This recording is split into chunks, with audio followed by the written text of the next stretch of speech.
Thank you all so much for joining us today. My name is Kristen McCall, and with my colleagues David Tackaw and Kate Crosby, I've been serving as a leader and organizer of the Kentucky Lawyer ACS chapter. I also want to thank our co-sponsors for this event, the At-Large, Chicago, Georgia, Nashville, New York, Northeast Ohio, and DC Lawyer chapters, as well as the George Washington Law School student chapter. For those of you who do not know, the American Constitution Society is the nation's largest progressive legal network. ACS believes that the Constitution is of the people, by the people, and for the people. We interpret the Constitution based on its text and against the backdrop of history and lived experience. Through a diverse nationwide network of progressive lawyers, law students, judges, scholars, and many others, we work to uphold the Constitution in the 21st century by ensuring that the law is a force for protecting our democracy and the public interest, and for improving people's lives. We hope you'll continue to engage with ACS and connect with our nationwide network of progressive advocates, activists, and thought leaders, and build relationships that will support you throughout your career. We look forward to working with you to advocate for racial justice, gender equality, immigrant rights, climate justice, and a constitution that works for all people. Throughout the program, we encourage you to submit your questions to our panelists and to our other speakers through the Q&A box. And without further ado, I would like to introduce Sam Aguiar, founding attorney of Sam Aguiar Injury Lawyers and an attorney for Brianna Taylor's family, to speak about what happened to Brianna Taylor. Hey, everybody. Thanks for having me. I am super excited to be here, and I'm super excited to be working with a tremendous panel today. We got some politicians, we got some lawyers, we got some talkers. So let me see how quickly I can get through this. We could talk about Brianna Taylor and the facts for hours, but frankly, I'll try to keep it to the nuts and bolts, and I'll try to not be too vanilla about it, because most people know about the general circumstances surrounding the murder of Brianna Taylor. I was privileged to get on this case right away. I got a phone call literally the day it happened, where the indication to me was, hey, our daughter's dead. Somebody shot at the police, and the police shot back, and Brianna was caught in the crossfire and died.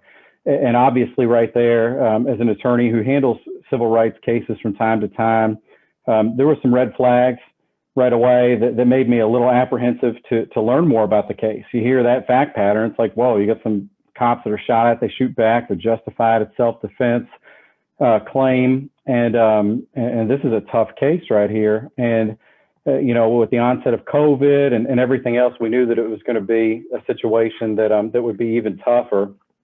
But also with those red flags associated with the description were red flags associated with the incident. And I can tell you that I was out of town, so I got back into town a week later, and you got to walk through that apartment, and that's something that I'll never forget.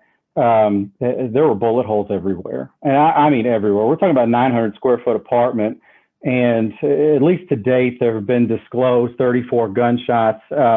I wouldn't be surprised if it was well more than that.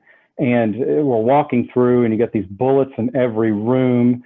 You've got a situation where they go through the wall. You got these windows. You got a screen door that's been replaced.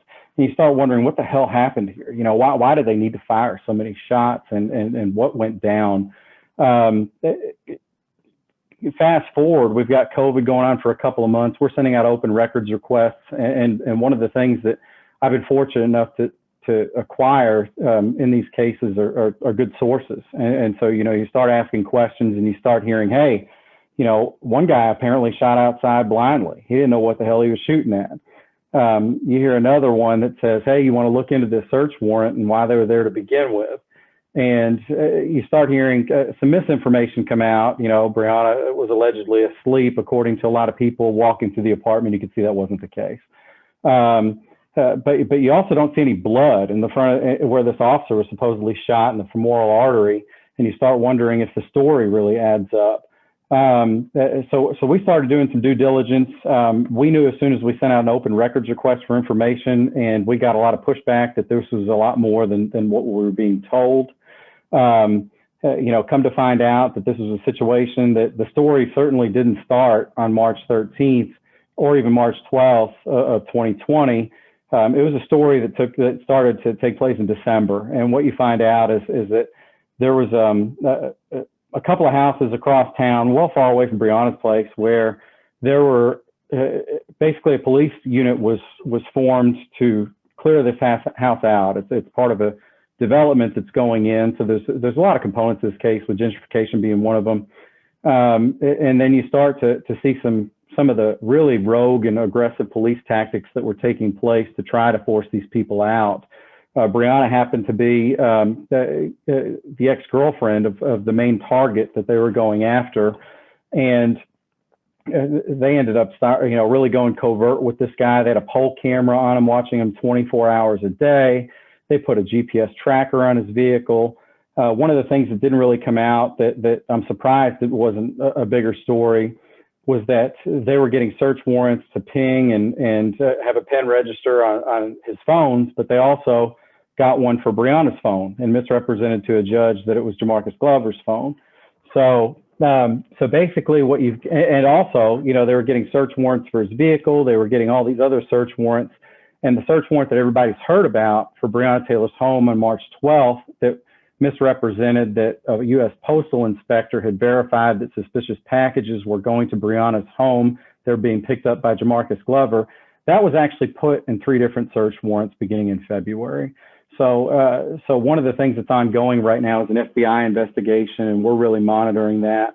When we fast forward and go out of sequence here, we know that there was a real lack of accountability from the Attorney General's office as it related to these officers and holding them accountable criminally, even when a grand jury was prepared to do that.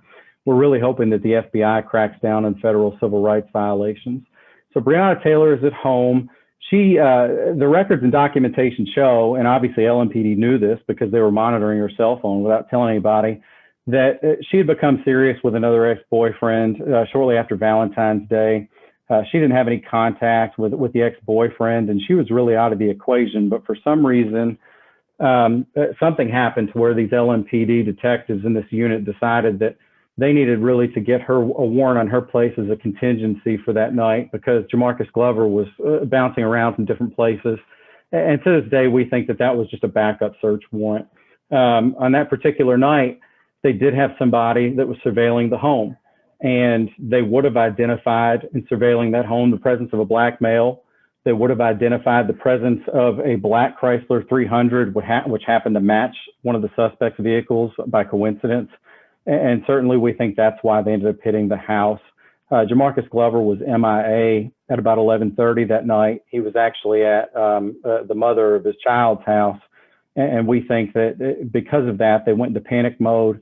The search warrants weren't going to be able to execute it on time. And even if they hit the house they were going to, at that point, at least their inclination was that they were going to get everybody but their main target.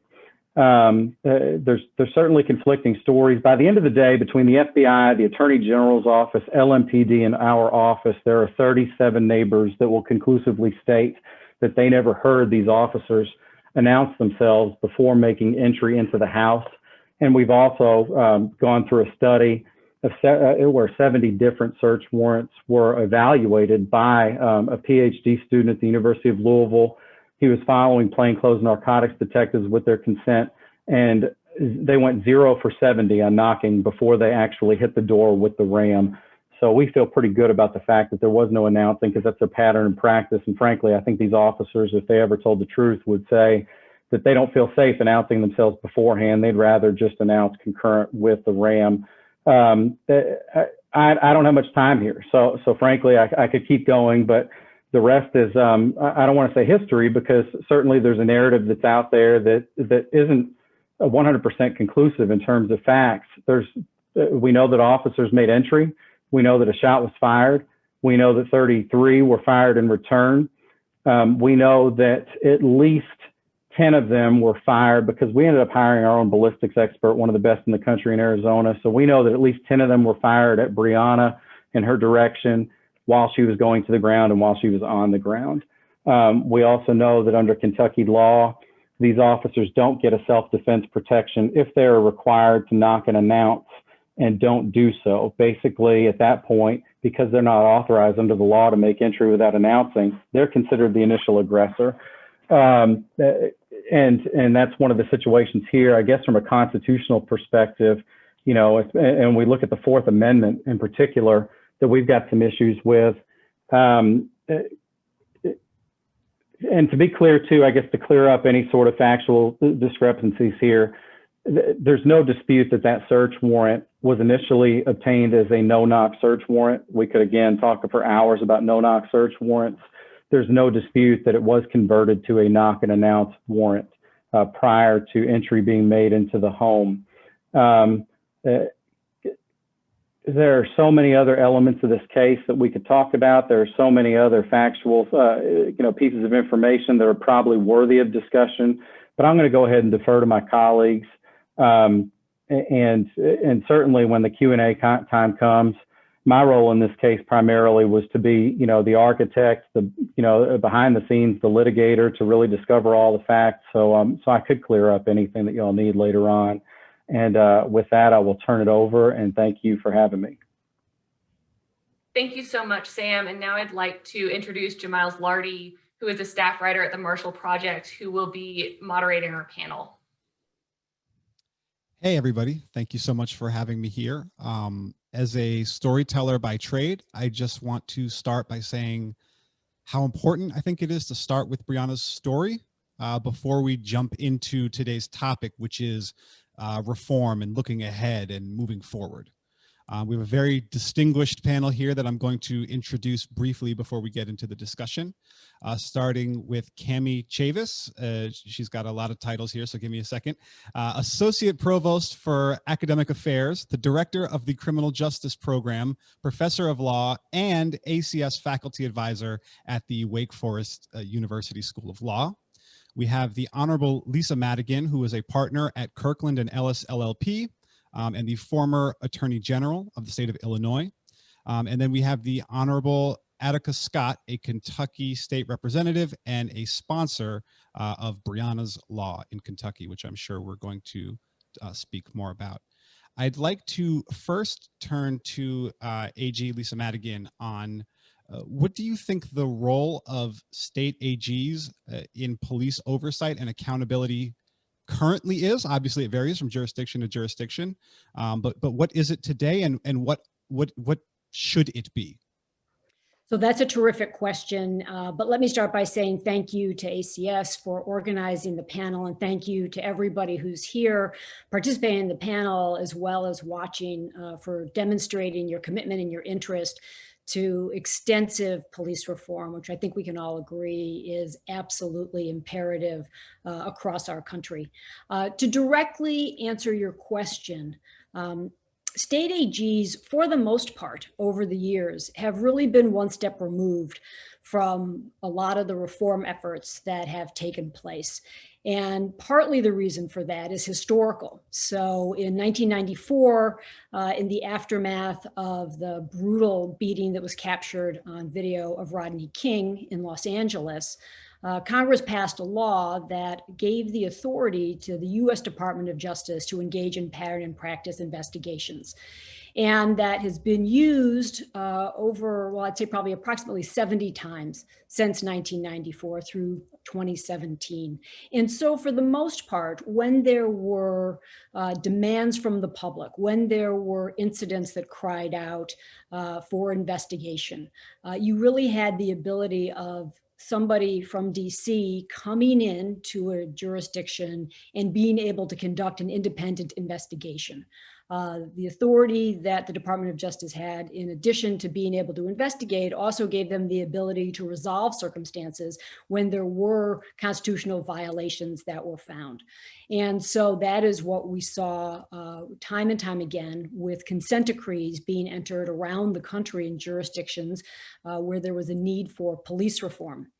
Now, what has happened is that there are a growing number of states, California being the one that was actually way ahead of the game, who have now either asked for or received the authority to conduct pattern and practice investigations to deal with police reforms locally. Now, interestingly, in Chicago, and the reason that you all invited me to participate is that our history here, it's another terrible tragedy, a murder of a 17-year-old African-American man by the name of Laquan McDonald that took place in October of 2014. And the video of which was not released until over a year later in November of 2015. That when it was shown demonstrated that Laquan McDonald did not pose a threat to the officer who killed him, nor the other officers that were on the scene. And instead he was walking away.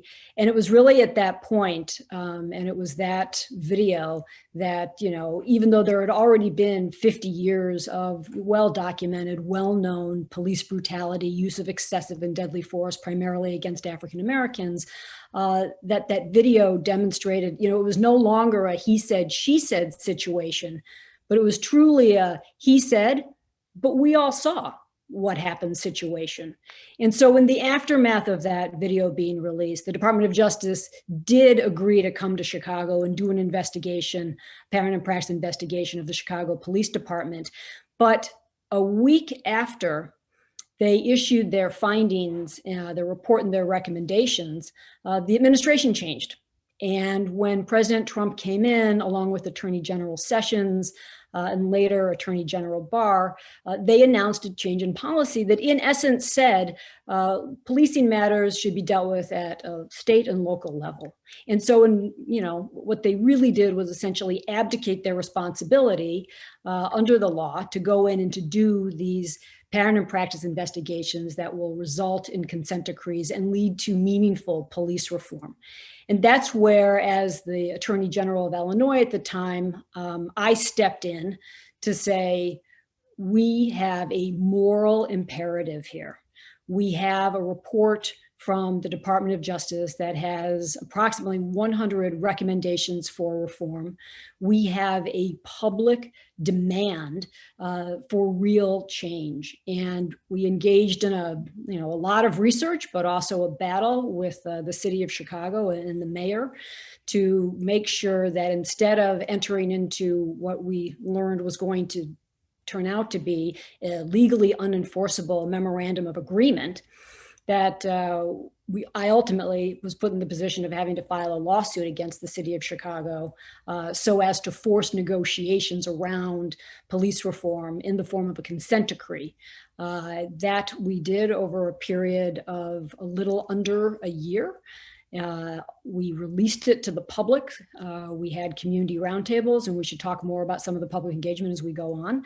But in the aftermath of being able to have our consent decree entered in January, towards the end of January of 2019, I've really been promoting the use and ability of state AGs to go in and to do these types of pattern and practice investigations to uncover unconstitutional policing so that we don't have to wait, or we should not be in a position when you have different administrations and their different priorities to truly be able to address police reform. And so while we're very hopeful right now with the change in administration that we're going to get a beefed up Civil Rights Division of the Department of Justice, the reality is, there are many jurisdictions, and as we saw over the summer, there is no time to waste.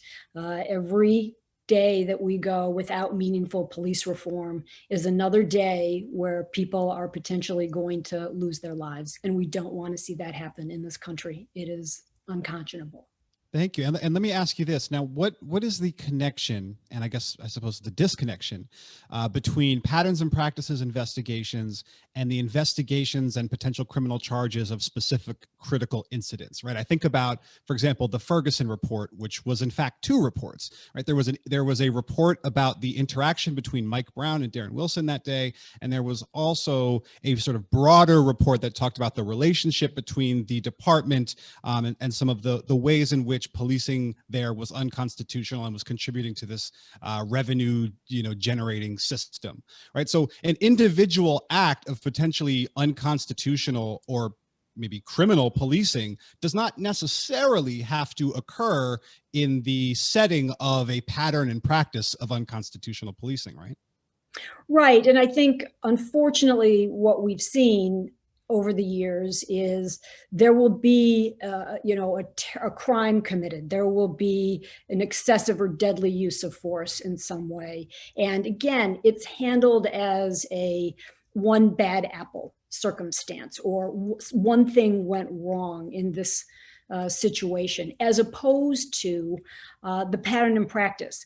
Here in the city of Chicago, my experience over 50 years has been, we have had repeated commissions, repeated reports, findings, recommendations, lawsuits, settlements. It's not just one person or a group of bad apples. When you actually investigate and do so looking for that pattern, what you find is there are poor policies, there is insufficient training, there's a lack of accountability and discipline. There's not an embrace of community policing. It goes on. And once you see that, you can no longer blame it on one individual or a small group of individuals, but instead you really, I think, are forced to reckon with the entire system and make those fundamental, systemic, sustainable changes. Yeah, and your point is well taken, but I think what some people may be wondering is how big a piece of the puzzle of addressing police violence should criminal accountability after the fact be or not be? Yeah, I mean, look, so I'm going to say this. Government is very reactive. Government is not, unfortunately, and the representative can speak to this a little bit, is not always proactive.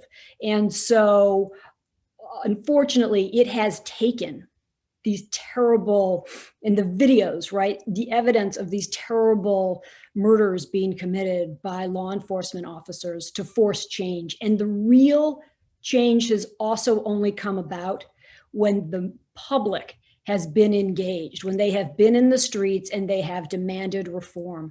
And so could it be a piece of what happens in the aftermath of these indictments and prosecutions? Yes, but is that typically how it has taken place? Unfortunately, not.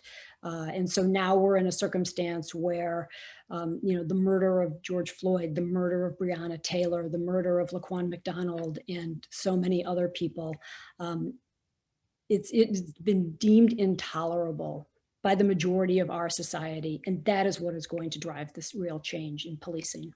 Thank you so much. And that's really a terrific segue to Rep. Scott, who was involved in the legislative process of drafting and passing Brianna's law. I was hoping, Representative Scott, that you could tell us a little bit about that law. What does it do? What doesn't it do? And maybe some of your observations from working through that process.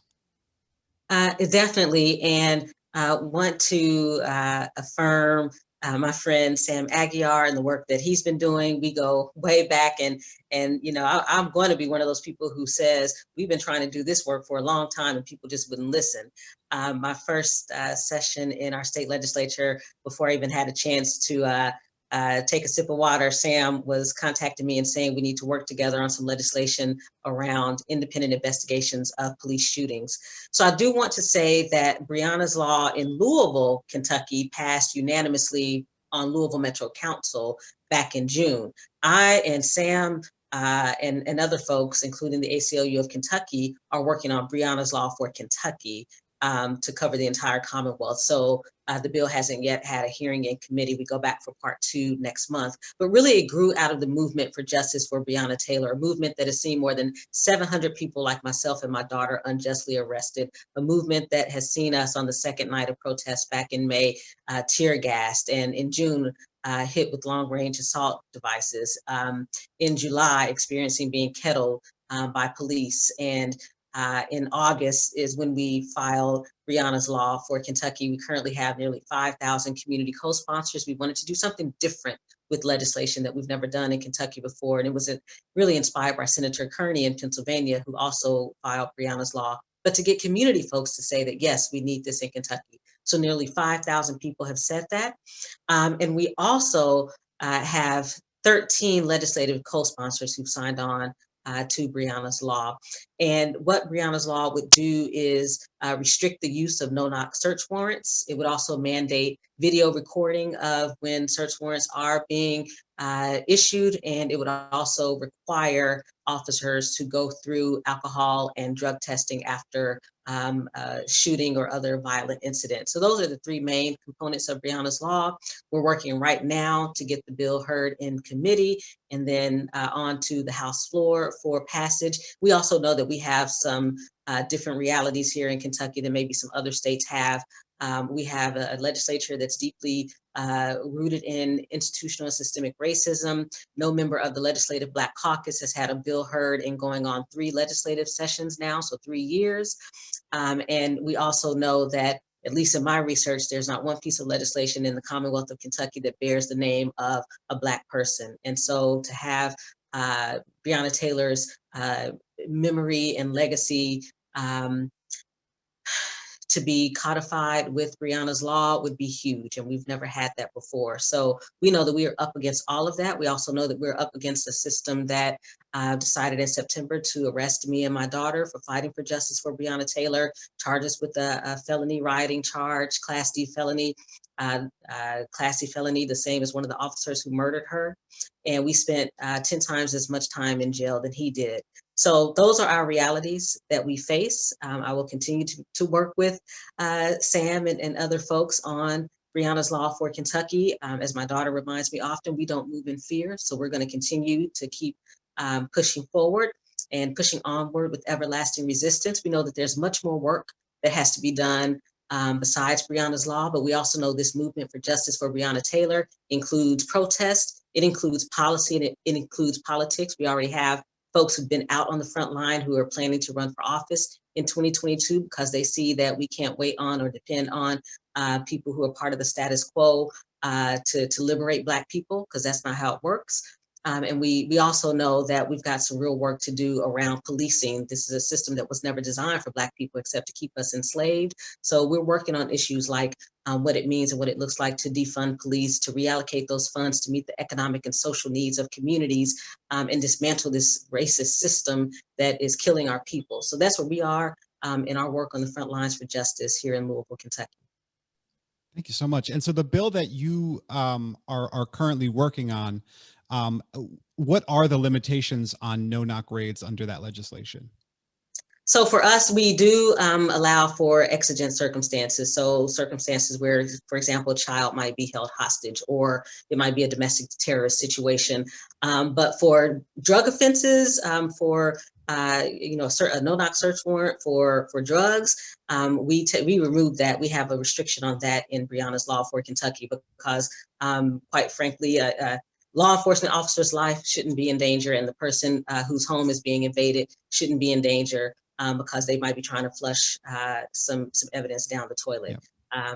So those are our restrictions. And just for context for folks, historically, the notion that a suspect in a drug investigation may be destroying evidence, aka flushing drugs down the toilet, has been the reason why courts have granted this notion of exigent circumstances in drug cases for no-knock warrants. And I want to stay on that for a moment. And I think I have a sense of what your answer to this will be based on your comments, but is restricting or even banning no-knock raids enough, right? I mean, if we think about the fact that police can knock and announce with no statutorily defined minimum waiting period, right? Knock, knock, knock, police, burst in. That's not necessarily a no-knock warrant, but it could achieve, the same outcome, the same tragic outcome could happen. Are there other avenues that we need to be looking on beyond no-knocks, and is there some extent to which no-knocks have become maybe too much of a focus? Well, for us in Kentucky, it's not too much of a focus because, there are a number of other states across the country that already restrict the use of no-knock search warrants. Kentucky is behind with those states, but yet we've seen our sister Commonwealth, Virginia, pass restrictions on no-knock search warrants. We've seen Pennsylvania, another Commonwealth that's already had a senator who's filed Breonna's law there. So we're seeing where more and more states, Florida, Oregon, already passed similar legislation years ago. So we've seen other states already do this. Kentucky's playing catch up and at the expense of people's lives, literally. So for me, it's not the end. It's not the only thing that we need to do at all. As Sam knows, we're working on addressing the Police Bill of Rights here in Kentucky. One of my colleagues is working on that because, you know, some people might not even know that there's legislation that protects rights for police officers and often goes to the extreme to the point that they're not held accountable for their actions. So there's a lot that we're addressing. We're also addressing the violent actions of police toward protesters. So there's a lot more that needs to be done, but we also know that the call to action for many people was the murder of Brianna Taylor. And so we're addressing the issues that came out of her murder and this movement for justice. You okay if I jump in here too for a second? Please, Sam. Cool. Yeah, no, because that was a great question. A couple of things that you brought up. First and foremost, what Brianna's law would do, and what all legislation in this matter has to do, it imposes a statutory required minimum amount of time for a warrant to be considered executed as a knock and announce warrant. 15 seconds here minus exigent circumstances. And exigent circumstances is a term I hate, but you have to have it in there to generate bipartisan support, because otherwise you're going to find somebody give a hypothetical situation where 15 seconds just doesn't cut it. But they have to give a compelling reason. It is their burden to demonstrate that it's an exigent circumstance. The second thing that we've seen so much is this bipartisan and basically unified agreement that no amount of drugs is worth human life.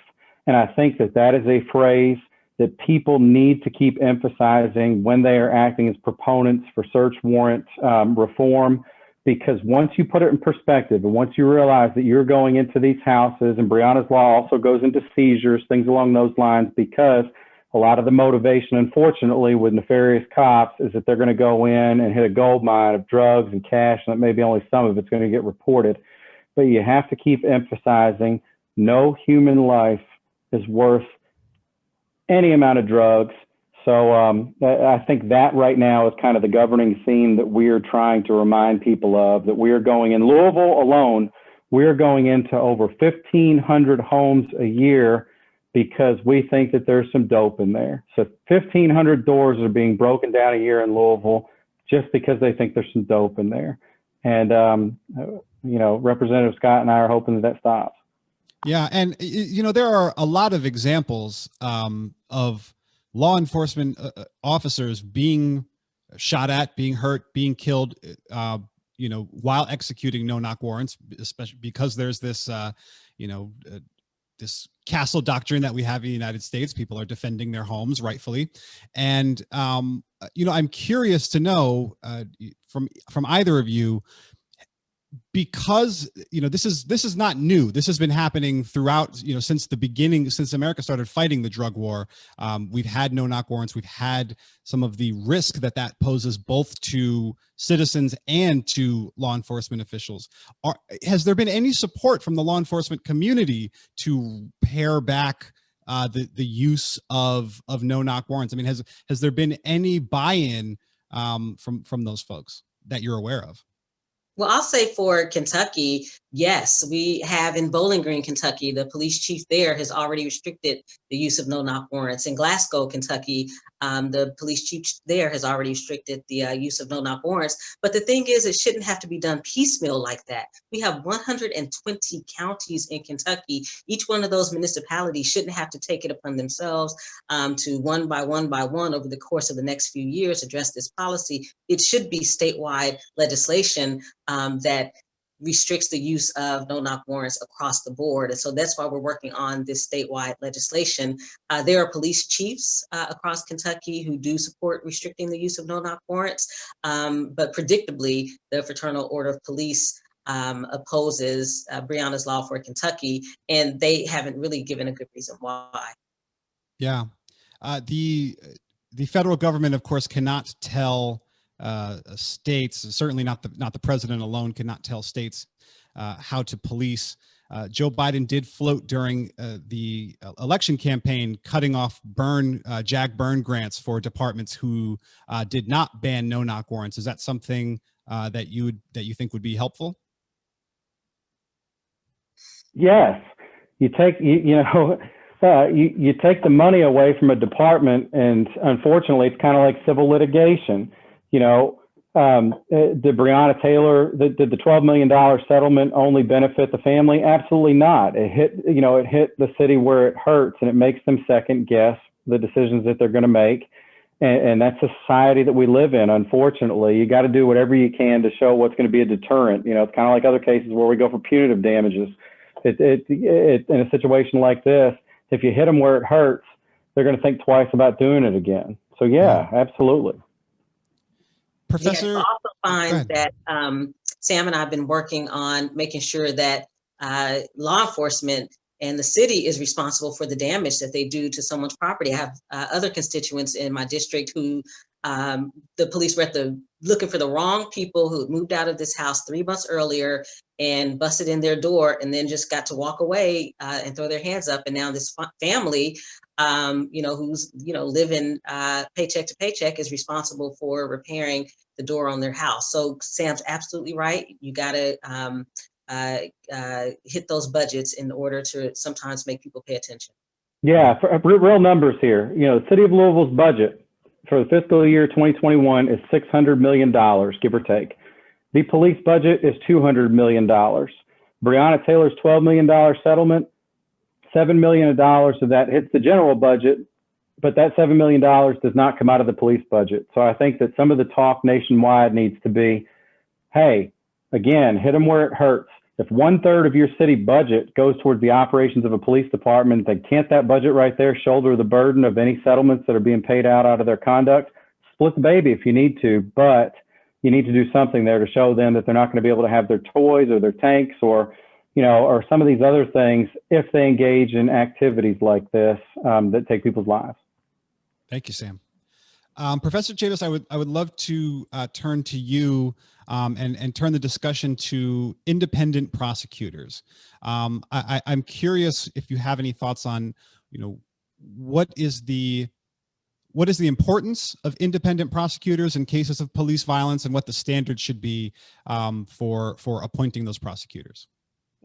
Great, thank you, and thank ACS for having this program. And we need to continue to talk about what happened to Brianna Taylor and so many other unarmed folks around the country. And it's been happening for decades, and we know why it happens, and we just need to have some transformative change within our police departments. I will talk about independent prosecutors, but I want to also address some of the things that have been said. I mean, first of all, there's no question that we need transformative change in policing in the United States at every single level. When you look at the use of force, and whether it's an officer placing their hands on somebody, and you can go down the entire continuum of force, using their baton, using less than lethal means, and then all the way to shooting someone. Police officers police Black communities and Black bodies differently than they police others. When you look at that spectrum of force, disproportionately force is used against African American, Blacks, and Latinos in this country. And so when you talk about a no-knock warrant, and the violence, the sheer and utter violence that happened on the night that Brianna Taylor was killed, when the police killed her, it's not a mistake, and it's not happenstance. So we really have to, I would just want to say that we have to have the transformative change. And I say that because I'm going to talk about the role of independent prosecutors, and it's important. But this addresses something, Jamilis, that you talked about earlier: the importance of a criminal prosecution. A criminal prosecution is something that happens after someone a life has already been taken, or excessive force has been used, and we really have to think about what can happen to prevent that. And so I have a little bit of a different take, I think, on some of the things that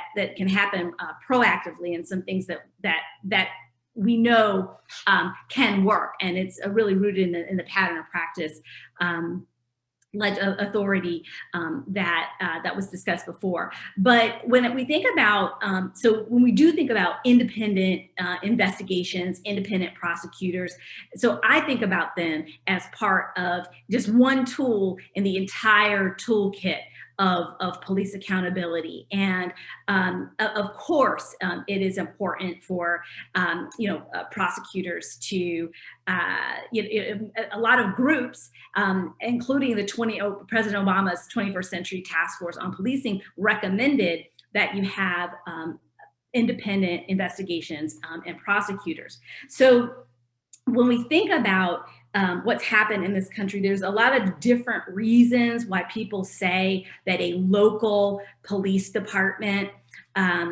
cannot or should not prosecute a police officer when there's been an excessive use of force or deadly use of force. And the first thing they say is, oh, police officers have this really close working relationship with the local police officers. It's true. They rely, I'm a former prosecutor, rely on the police in that local community to make your cases.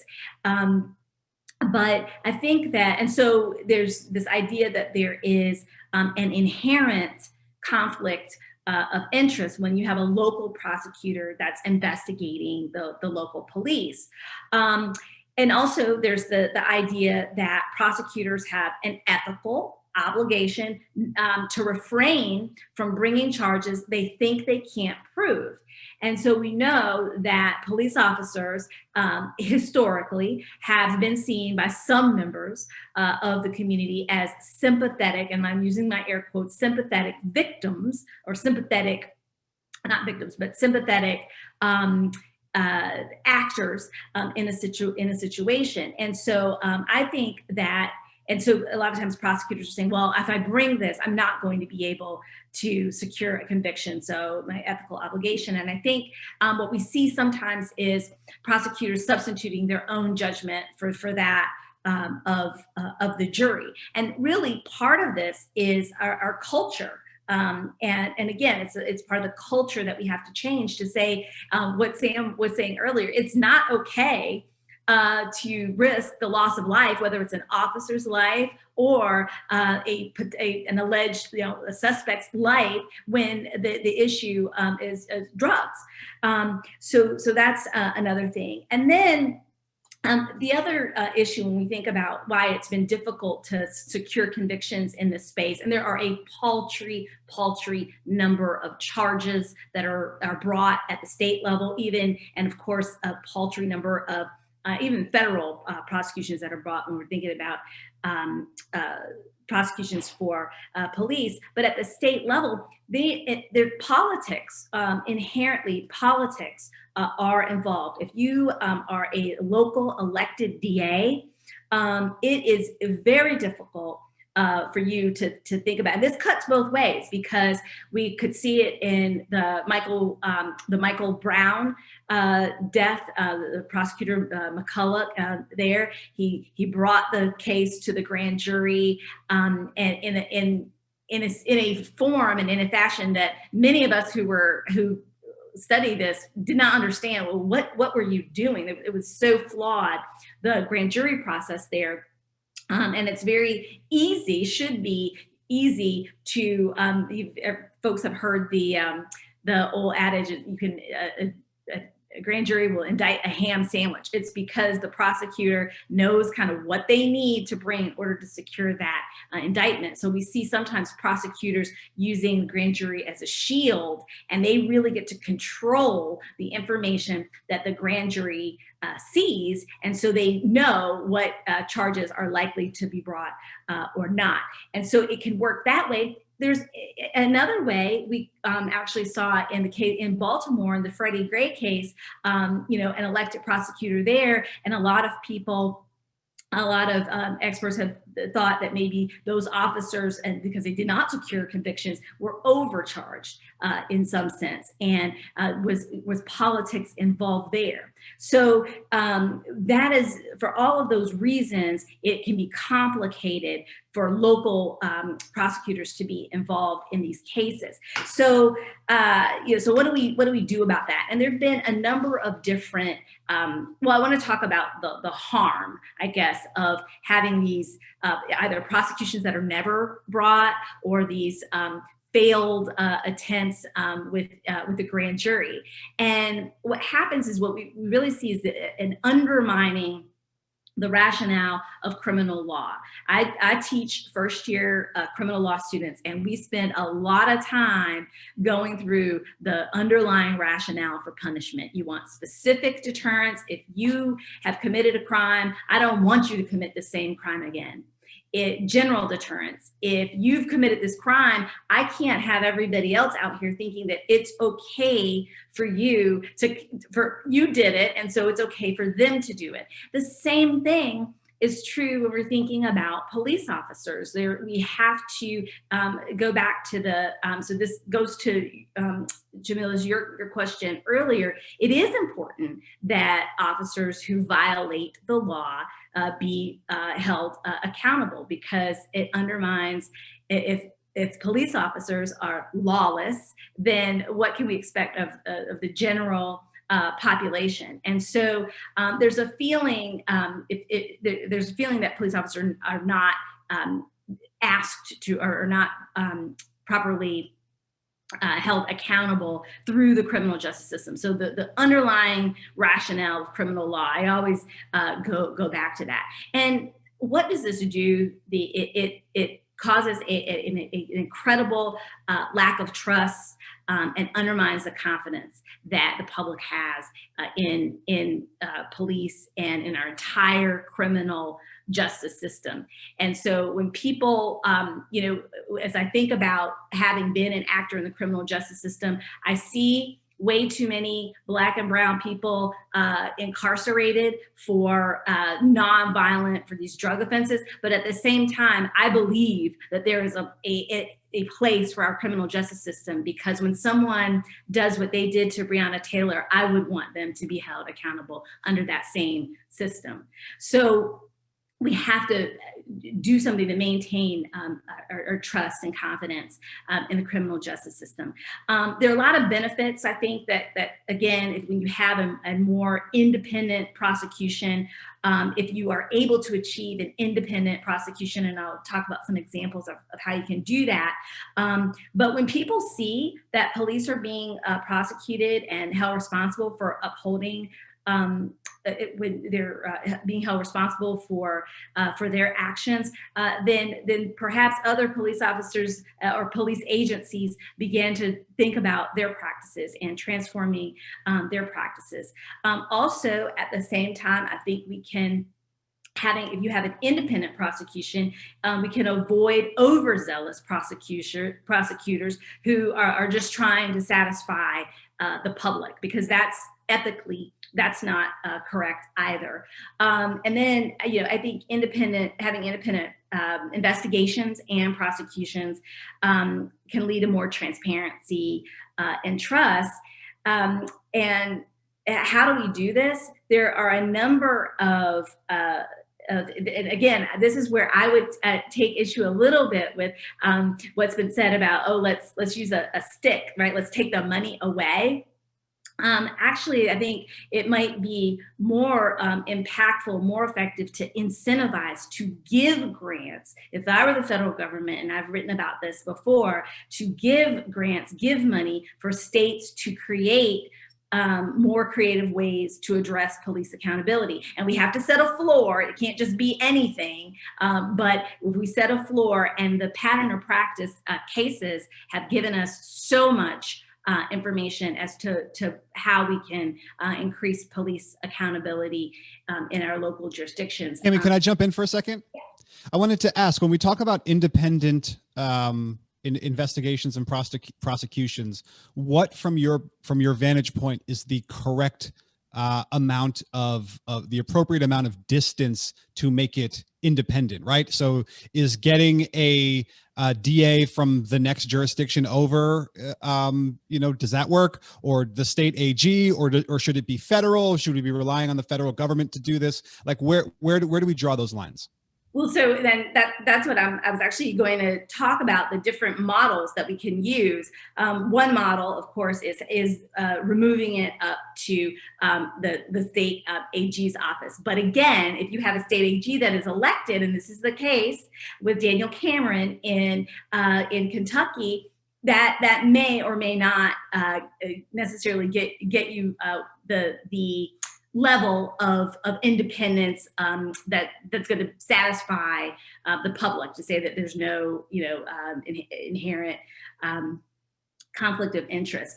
So as I was saying, I would have again, the federal government can give money to incentivize this. There's several states that have legislation that would create an entirely independent body, basically a body, a pool, an office of prosecutors. Maybe they act within the AG's office, maybe they are outside of it, but prosecutors, and this I'm thinking of the model in New York, for example.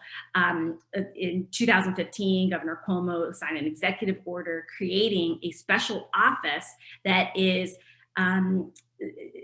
full of seasoned prosecutors who can investigate these cases and work that way.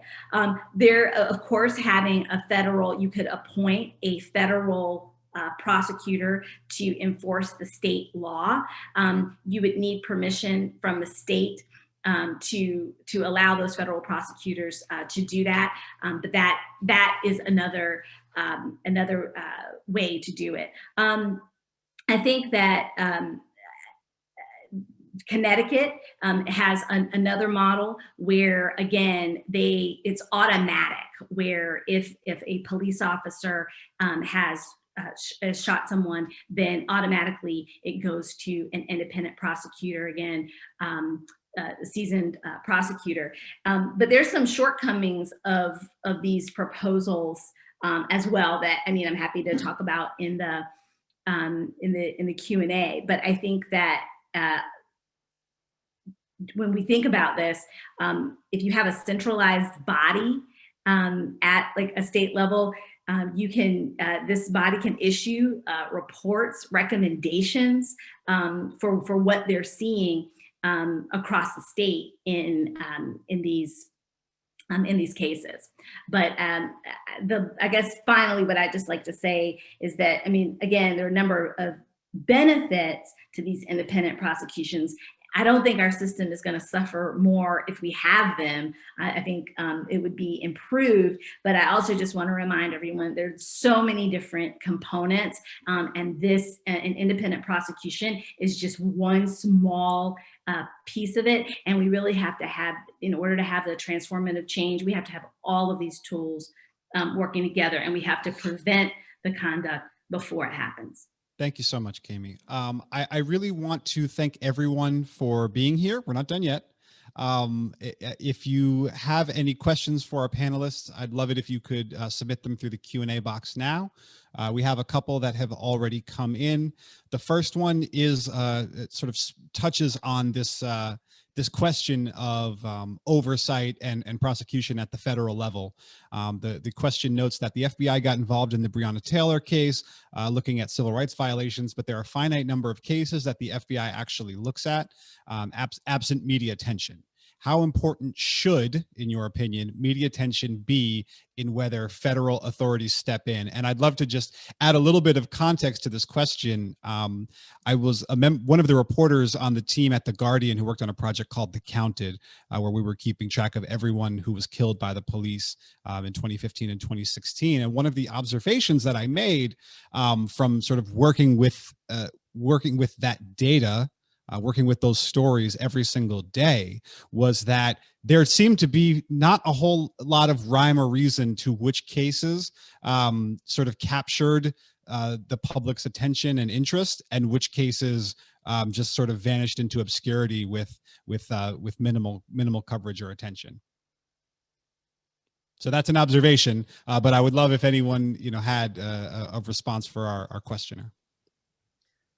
So to the extent that the question seems to be focused on, media attention, and should that be, a factor in whether or not there's an FBI or an outside investigation done, I would say this, of course it shouldn't be, but that is the reality, right? The reality is there has to be attention drawn to injustices so that there is the support, or the elected officials who are supposed to be representing the people, will devote the time and resources and political capital necessary to investigate and to make those, difficult sometimes charging decisions and go through with a prosecution of somebody. And so, no, it shouldn't be a matter of we need the media attention, but I can tell you, at least in the circumstances in Chicago, it wasn't just one person who looked up and said, hey, we need to do this. It was because there was press attention, because there was protest, because there were laws that allowed us to do that, because, it was this whole series, right, of circumstances that really came together in the moment and made reform possible. And the media is a critical component of this. Truth be told, here in Illinois, if the video of Laquan McDonald had not been, just doggedly pursued by, there was actually well over half a dozen members of the media, it may have been up to a dozen. If they hadn't actually gone to court, that video would not have been released. And we wouldn't have had an opportunity, although it took a long time, to move forward with necessary investigations and police reform and the criminal prosecution. And I was just going to add one thing is that, the visibility that these cases, because we're talking about Breonna Taylor and George Floyd and Laquan McDonald, but these instances have been happening in our country since slavery, since Reconstruction. They have been happening since modern police departments have been around, and there are 18,000 more than 18,000 local police departments. So it's really hard for, that's why when Lisa was saying, each of the state AGs could have this pattern or practice authority. Even with that, and even with every state and local, it's really hard to uncover all of the wrongdoing. So we have to make sure that these that these incidents remain visible, unfortunately. But as far as a prosecutor, it would be unethical, I think, for a prosecutor to take that into account. But as Lisa said, that's the reality of the cases. And the only thing I'll add for Kentucky is Breonna Taylor wasn't the first Black woman murdered by police here or anywhere in the country, but Black women, at least in Kentucky, have not gotten the same kind of media coverage as Black men who've been murdered here by police. So at least for the movement, it was vitally important that we had both the local, state, and national and international attention on Breonna Taylor's murder. Otherwise, and Sam probably can affirm this, some of the small victories and big victories wouldn't have happened without that kind of attention. Thank you. Did anyone else have anything to add on that point? I'd actually submitted a response online to the question, and yeah, I think the unfortunate reality right now is that the higher exposure is going to result in the higher likelihood of FBI and DOJ intervention, which is a problem. But the other thing I noted is that these police departments, and I've got experience with this through actually corrections cases too, these state agencies and these municipal agencies, if they go to the DOJ and say, we want you to jump into this, they're going to do it. So I think some of the encouragement right now needs to be for these agencies to take advantage of that, because these FBI and the DOJ are not going to say, no, we're not going to touch this. If you go to them and say, we want you to go and look at this. We had that happen here with corrections a few years ago. They weren't having any luck getting LMPD to come in and hold these corrections officers accountable. So finally, the director said, screw it, went to the DOJ, and two of those folks are in federal prison as we sit here today, and rightfully so. Let me just chime in quickly on Sam's comments. I can tell you that when I went to the DOJ and said, we need you to come in to do an investigation of the Chicago Police Department, I was not the first person. This had been going on for years and years, and many requests and many demands had been made by activists, community leaders, church leaders, and other elected officials. And so, they aren't always responsive, or they have not always been responsive historically. They also have resource constraints, and there are also political considerations. I think both are probably true to a degree. It's certainly true that for the last 4 years, the DOJ Civil Rights Division had very little interest in doing much of this at all. I think, based on what was promised in the 2020 presidential campaign, and also based on sort of knowledge of the folks who've been appointed, thinking about Vinita Gupta and Kirsten Clark, probably a lot more energy and probably a lot more interest in pursuing some of that moving forward, assuming that, the confirmations all go as expected in the DOJ. Absolutely. We have a great law school question here. Should state judges raise the standard of review or extend the scope of the exclusionary rules when there is police misconduct and malfeasance?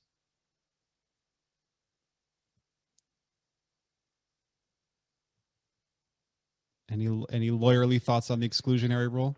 My thoughts on search warrants and judges in particular are that it kind of piggybacks off of a statement was made earlier that anytime we can be proactive as opposed to reactive, that is going to, I think, give us more fruit and save more lives.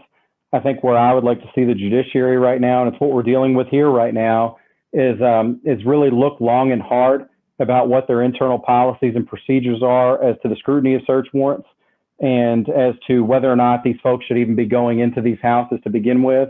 As far as the exclusionary rule goes, I don't know if that's necessarily a judiciary function the way it's characterized in the question.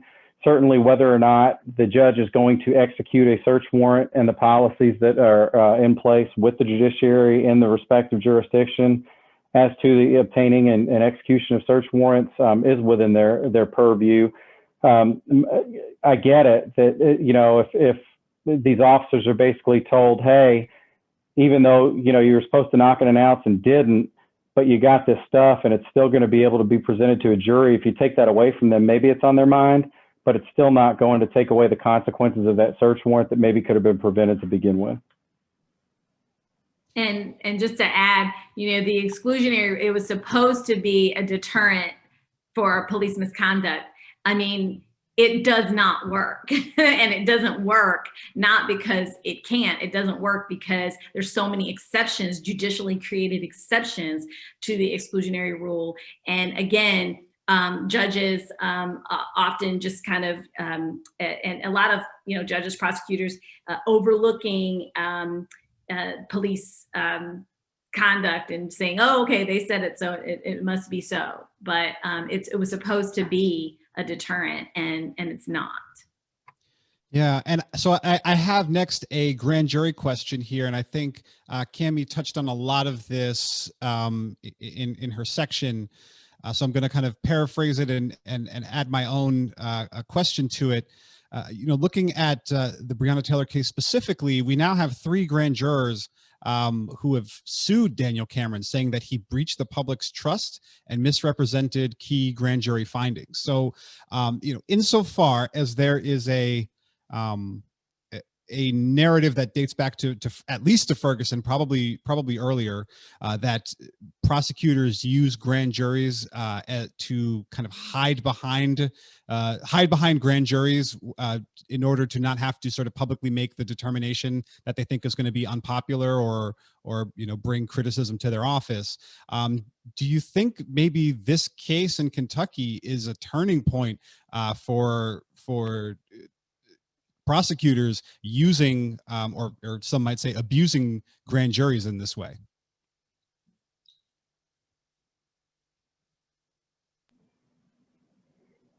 It goes back to the ham sandwich situation.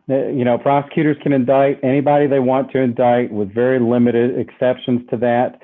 I don't think it's a coincidence that if we went and did a study over the last 20 years of officer-involved situations that made it to a grand jury, how many times and what percentage of times they resulted in a no true bill. That is not a coincidence. These prosecutors are put in a very difficult situation where their key witnesses are not going to be there to support them if they go and actually get the indictment that they should be getting. So I think it's definitely a turning point where we can basically at least see that there are problems with a secrecy system when these prosecutors know that anytime they go and present a case that does not result in a no true bill, that none of us are going to know what happened behind closed doors. I think Daniel Cameron's biggest screw up in Kentucky this year is that he talked too much, because obviously if he just played the game and he'd gotten out and he'd said, you know, the indictment was for this and left it at that, we still would be left in the dark as to what really happened there. And none of these grand jurors would have actually spoken. So yes, I think it's a turning point. And I'm having problems with these prosecutors, and with all due respect to them, God bless them and the work that they do, but they're not necessarily acknowledging the inherent problems with the system. And they're just going back to this, you know, this time-honored tradition of grand jury secrecy without basically saying, okay, we can see how there's, you know, issues with public trust right now.